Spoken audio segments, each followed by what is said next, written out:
আজকের আলোচনার বিষয়, বারবার ইন্টারভিউ দিয়েও চাকরিতে সাকসেস আসছে না বা বড় বিজনেস ডিল করতে গিয়ে বারবার ঘুরে আসছেন, তাহলে এই জিনিসটি সঙ্গে করে নিয়ে যান। আমরা সকলে জানি কিন্তু দেবাদিদেব মহাদেবের পুত্র গণেশ ঠাকুর, এবং বছরের প্রথম পূজনীয় ভগবান কিন্তু গণেশ ঠাকুর। এই গণেশ ঠাকুরের পুজো করার দিন হলো বুধবার দিন। বুধবার দিন এই কাজটি আপনাদের করতে হবে। চলুন জেনে নেওয়া যাক কী কাজ করতে হবে এবং কী সঙ্গে নিয়ে যেতে হবে।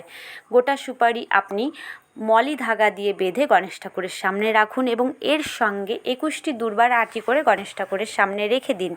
রেখে দেওয়ার পরে আপনারা 2টি কর্পূর জ্বালিয়ে গণেশ ঠাকুরকে আরতি করুন। আরতি শেষ হয়ে গেলে আপনারা গণেশের যে গণেশ প্রণাম মন্ত্র ওং গাং গণপতায় নমঃ, এই মন্ত্রটি যতবার ইচ্ছা বলুন। আপনি গণেশ পূজা সম্পূর্ণ হয়ে গেলে এই যে সুপরিটা থেকে গেল সেটি আপনি সঙ্গে করে নিয়ে যান।